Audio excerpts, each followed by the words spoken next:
வெளியூர் பயணமா? ரிசர்வேஷன் கிடைக்கலையா? படிக்கட்டு ஏறி இறங்க ரொம்ப சிரமமா இருக்கா? டிராப் டாக்ஸி புக் பண்ணுங்க. ஒரு வழி கட்டணம் மட்டுமே. டிராப் டாக்ஸி, எங்கும் எப்போதும். பேரன்பிற்குரிய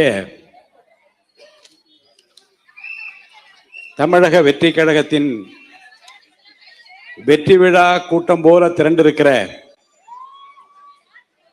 என் அருமை தளபதியின் நெஞ்சத்தில் நீங்காது நிறைந்திருக்கிற வீரர்களே, வீராங்கனைகளே, இங்கே எழுச்சியுரை ஆற்ற வருகை தந்திருக்கிற தமிழ்நாடு முழுவதும் தமிழக வெற்றி கழகத்தின் கொள்கைகளை, கோட்பாடுகளை, நம்முடைய தளபதியை பற்றி மேடைதோறும் முழங்கி கொள்கை விளக்கத்தை அளித்து வருகிற அருமை அண்ணன் நாஞ்சில் சம்பத் அவர்களே, பேரன்பிற்கும் மிகுந்த மரியாதைக்கு உரியவரும், புரட்சி தலைவர் அடியொற்றி புரட்சி தலைவி அம்மா ஆணையை ஏற்று தமிழகம் முழுவதும் அனைத்து இந்திய அண்ணா திராவிட முன்னேற்ற கழகம் விழுதுவிட்டு வளர்வதற்கு காரணமாக இருந்தவரும், தூய உள்ளத்தோடு, தொண்டு உள்ளத்தோடு இன்றைக்கு தளபதியின் தலைமையை ஏற்று, அவர் ஆணையை ஏற்று அவர் சொல்லுகிற அந்த பணிகளை எல்லாம் இன்றைக்கு செம்மையாக நிறைவேற்றி வருகிற அண்ணன் செங்கோட்டையன் அவர்களே, அன்பிற்கும் மிகுந்த பாசத்திற்கும் உரிய அருமை சகோதரர் தேர்தல் மேலாண்மை பொதுச் செயலாளர் அருமை சகோதரர் அண்ணன் ஆதவ் அர்ஜுனா அவர்களே, அருமை சகோதரர் துணை பொதுச் செயலாளர் ராஜ்மோகன் அவர்களே, செனோரா அசோக் அவர்களே, கூற்றுடன்று எதிர்வரினும் கூடி எதிர்க்கிற ஆற்றல் படை இங்கே கொளத்தூரிலும் இருக்கிறது பார் என்று பாருக்கு உணர்த்துகிற என் அருமை சகோதர சகோதரிகளே, நண்பர்களே, நம்ம செனோரா அசோக் அவர்கள் தான் யார் ரசிகர் மன்றத்திலே வளர்ந்தார் என்பதையும், அண்ணன் ஆதவ் அர்ஜுனா அவர்கள் விளக்கம் சொல்ல வேண்டும் என்பதையும் இங்கே அவர்கள் கேட்டுக்கொண்டார்கள். நீங்க ஒன்றும் கவலைப்பட வேண்டாம்.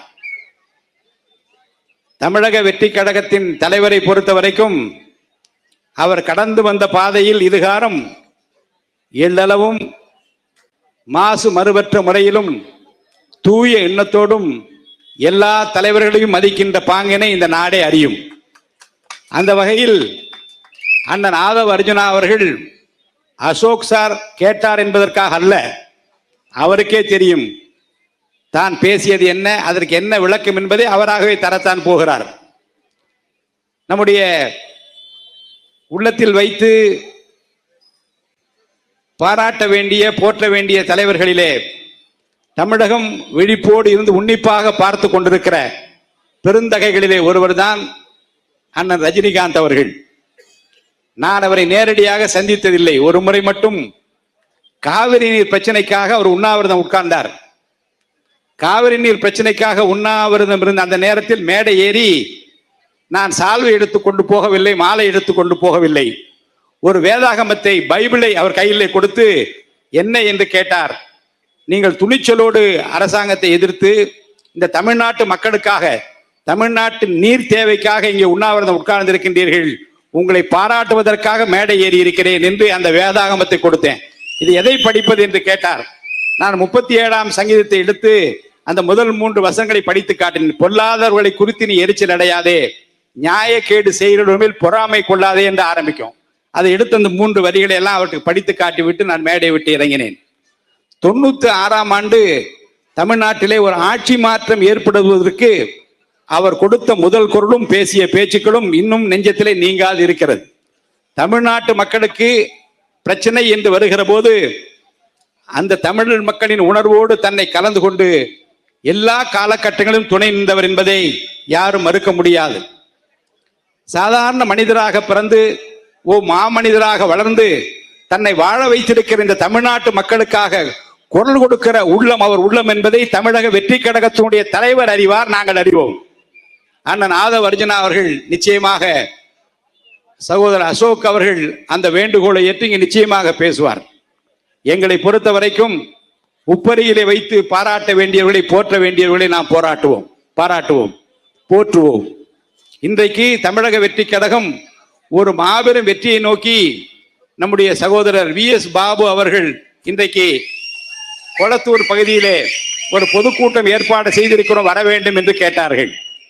நான் அண்ணன் VS பாபு அவர்களை உங்களுக்கு அறிமுகப்படுத்த தேவையில்லை. ஏனென்றால் உங்களுக்கெல்லாம் நன்றாக தெரியும், யாரை வரவேற்க வேண்டுமோ வரவேற்பார், யாரை ஓட விட வேண்டுமோ ஓட விடுவார். அவரை பொறுத்தவரைக்கும் நீண்ட நெடிய அரசியல் பயணம் காரணமாக பல்வேறு திக்குகளே மூலை முடுக்கெல்லாம் முனைந்து வந்தவர். கொளத்தூர் பகுதியை நன்கு அறிந்தவர், மக்களுடைய நாடி நரம்புகளை தொட்டு பார்த்தவர், தேவைகளை உணர்ந்தவர், கூப்பிட்ட குரலுக்கு ஓடோடி வரக்கூடியவர்களை எல்லாம் பக்கத்திலே அரவணைத்து வைத்திருப்பவர். தமிழக அரசியலை பொறுத்த வரைக்கும் ஒரு மாற்றம் வேண்டும் என்று மக்கள் விரும்புகிறார்கள். திராவிட முன்னேற்ற கழகமும் வேண்டாம், அண்ணா திராவிட முன்னேற்ற கழகம் வேண்டாம், அவர்களுக்கு முட்டுக் கொடுக்கிற பாரதிய ஜனதா கட்சியும் வேண்டாம், பாரதிய ஜனதா கட்சியினுடைய தலைமையில் இயங்குகிற எந்த கட்சியும் வேண்டாம், எங்களுக்கு வேண்டியதெல்லாம் தளபதி விஜய் தான் என்று மக்கள் முடிவெடுத்து விட்டார்கள். இதற்கு என்ன காரணம் என்றால்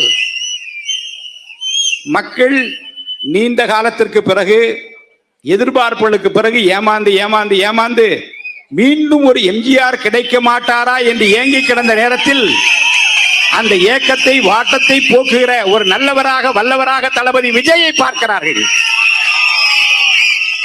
ஒரு நல்லவர் வர வேண்டும், ஒரு நல்லாட்சி தர வேண்டும், மாற்றத்தை கொண்டு வர வேண்டும், அவர் எம்ஜிஆரை போல இருக்க மாட்டாரா என்கின்ற அந்த ஏக்கத்தை தீர்ப்பதற்காகத்தான் இன்றைக்கு தளபதி விஜய் அவர்கள் களத்திலே இறங்கி இருக்கிறார்கள். நிச்சயமாக கோட்டைக்கு செல்வார், கோலோச்சுவார், மக்கள் வாட்டத்தை போக்குகிற ஒரு மாபெரும் தலைவராக மீண்டும் மீண்டும் மீண்டும் ஆட்சி பொறுப்பு வரக்கூடிய ஒரு தலைவராக மிளிர்வார்.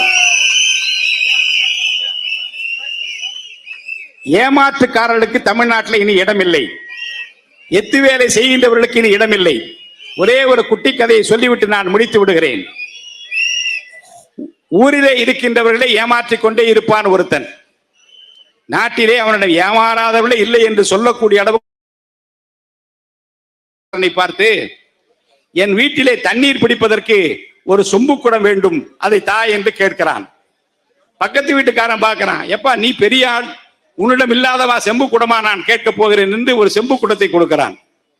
2 நாள் பொறுத்து நான் கொடுத்த செம்பு குடம் எப்படி இருக்குது என்று பக்கத்து வீட்டுக்காரன் கேட்கிறான். அவன் சொல்லுகிறான், கொஞ்சம் இரு, பிரசவம் நடந்து கொண்டிருக்கிறது, நீ கொடுத்த அந்த செம்பு குடம் ஒரு குட்டி போட்டு இருக்கிறது, எடுத்துக்கொண்டு வந்து தருகிறேன் என்று பெரிய செம்பு குடத்திலே பக்கத்திலே ஒரு சின்ன ஒரு செம்பு குடத்தை வைத்து, இது குட்டி போட்டு இருக்கிறது 2 நாளில என்று திருப்பி கொடுக்கிறான்.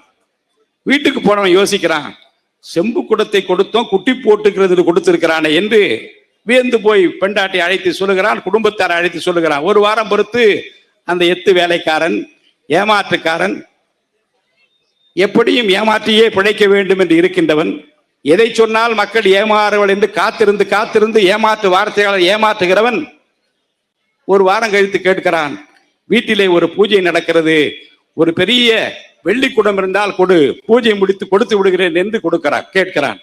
இவன் நினைக்கிறான், பித்தளை குடம் கொடுத்ததற்கே குட்டி போட்டது என்று குட்டி பித்தளத்தை கொடுத்தான், ஒரு வெள்ளி குடத்தை கொடுத்தால் அது எப்படி ஆகிறது பார்ப்போம் என்று இவனுக்கு ஆசை. கொடுக்கிறான். 1 வாரம் பொறுத்து என்ன இன்னும் வெள்ளிக்கூடம் வரவில்லையே என்று கேட்கிறான். பக்கத்து வீட்டு அந்த ஏமாற்றுக்காரன் சொல்லுகிறான், ஏமாற்றியே பிழைத்தவன் சொல்லுகிறான், பொய் வார்த்தைகளாலே தொடர்ந்து மக்களை ஏமாற்றி வந்த அவன் சொல்லுகிறான், ஐயா நான் என்ன சொல்லுவது, நான் எப்படி அதை விளக்குவது என்று எனக்கு தெரியவில்லை. நேற்று இரவு நீ கொடுத்த அந்த வெள்ளிக்கூடம் குட்டி போடுகிற போது பிரசவத்திலே இறந்து விட்டது ஐயா என்று சொன்னான். குட்டி போடுகிற போது சாதாரண பித்தளை குடத்திற்கு குட்டி போட்ட போது மகிழ்ச்சியோடு ஏற்றுக்கொண்டவன் திகைத்து போய் நிற்கிறான். இப்படித்தான் தமிழ்நாட்டு அரசியலில் எத்தர்கள், ஏமாற்றுக்காரர்கள் தொடர்ந்து தமிழ்நாட்டு மக்களை ஏமாற்றிக் கொண்டே வருகிறார்கள். கொடுத்த வாக்குறுதிகளை நிறைவேற்றாமல், சொன்னதை செய்யாமல் இன்னமும் மக்கள் ஏமாற மாட்டார்களா என்று தொடர்ந்து அரசியல் செய்து கொண்டிருக்கின்ற அவர்களை இந்த கொரத்தூரிலே கேட்கிற இந்த விசில் சத்தம் பக்கத்தில் வில்லிவாக்கத்தில் வரும்போதே கேட்டது. எங்கே இருந்து வரும் சத்தம் என்று பார்த்தா வில்லிவாக்கத்தில் கேட்கிறது.